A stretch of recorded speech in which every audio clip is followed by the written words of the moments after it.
briefing this evening. I'm Kaylee McEnany in for Laura Ingram. This is a special edition of the Ingram Angle as the news is changing by the moment. Thank you for joining us.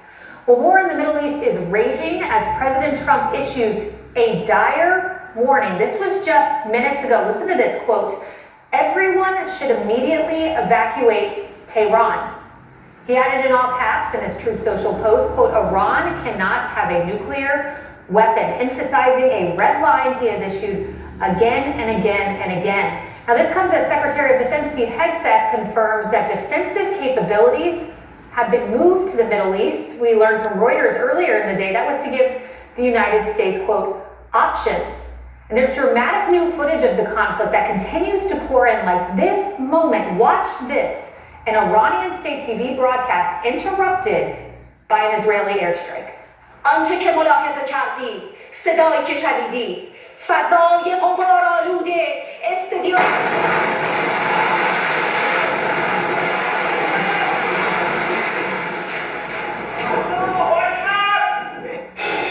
The images of war. Well, for more on the latest, let's go to Mike Tobin, who's live in Tel Aviv, Israel. Mike.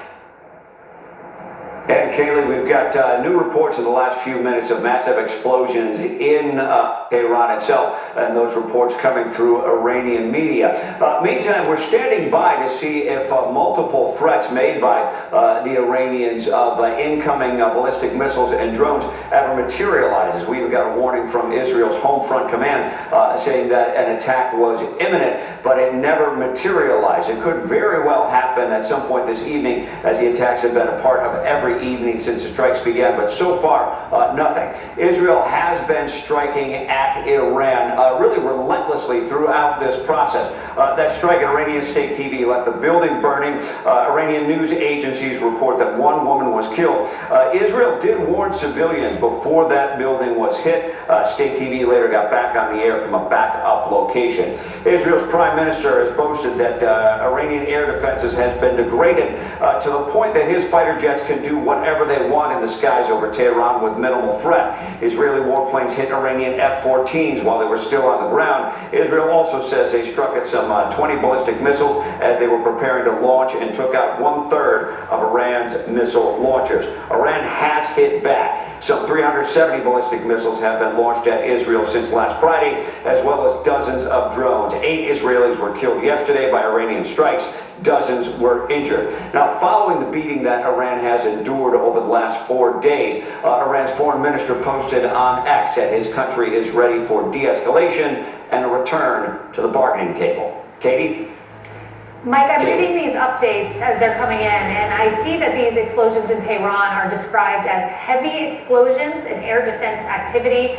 This comes, as you see right there on the bottom of the screen, President Trump issued that warning of evacuation in Tehran, echoing what we've heard the Israelis say earlier in the day. What are you hearing on the ground from Israeli officials? Do they expect the U.S. could join in this? As we know, assets have been moved to the Middle East.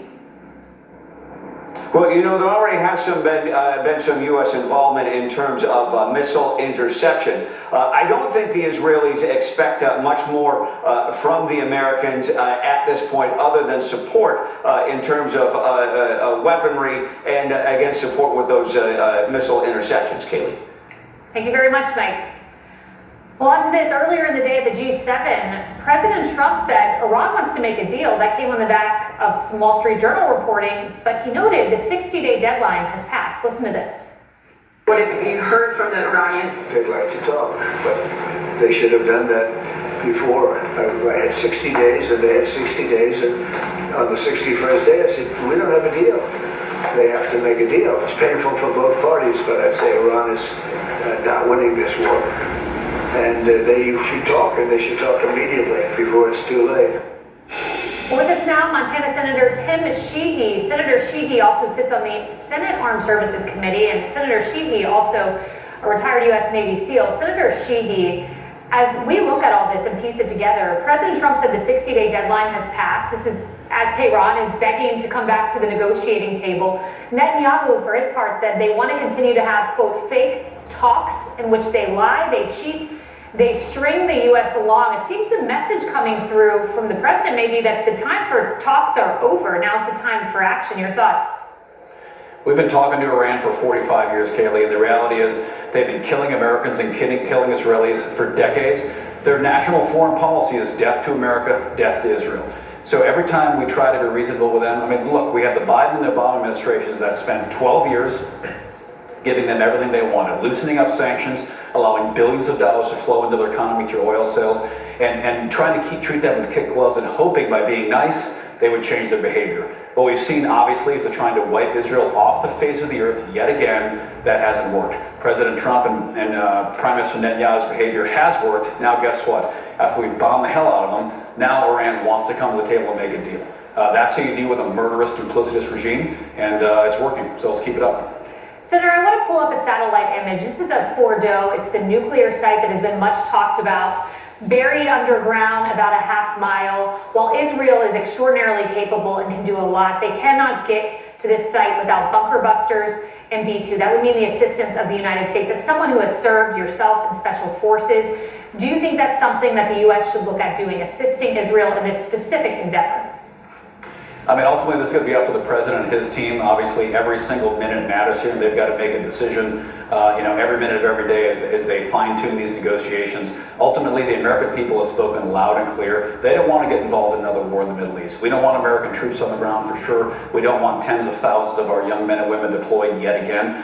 We've been there. We've done that. It's been a long 30 years of conflict there. But at the same time, we have to stay engaged and support our allies. And quite frankly, I think supporting the Israelis and their operations here as they fight for their survival is our most important role that we can fulfill. We're doing that now. We should continue to do that. And I think certain technologically challenging strikes, like you mentioned here, are definitely things we should look at supporting them through if we can. But ultimately, right now, I think it has to be Israeli forces carrying out these strikes because ultimately, number one, they're doing a hell of a job at it. And number two, right now, it's primarily their fight.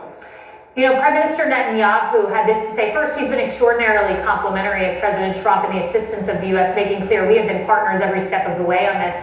He did use the term America first, a much talked about term in conservative foreign policy. Listen to what he said. You want these people to have nuclear weapons and the means to deliver them to your cities? Today it's Tel Aviv, tomorrow it's New York. I understand America first. I don't understand America dead. That's what these people want. They chant death to America. So we're doing something that is in the service of mankind, of humanity, and it's a battle of good against evil.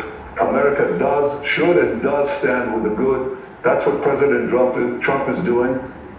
Senator Sheehy, much has been made of Iran having 60 days, but to be quite honest, they've had decades, going back to 1979. And over those decades, what they've done is chanted death to America. We are the great Satan. So could you explain to viewers how this aligns with U.S. national interests, helping Israel defensively and making sure that Iran does not have nuclear weapons?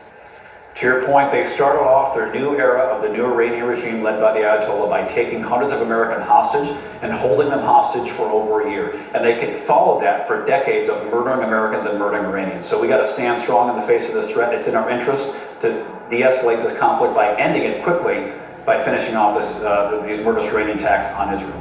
Senator Sheehy, thank you and congratulations. Only first-term senator to have a bill signed by President Trump in supporting our firefighters. So thank you very much and keep up the great work.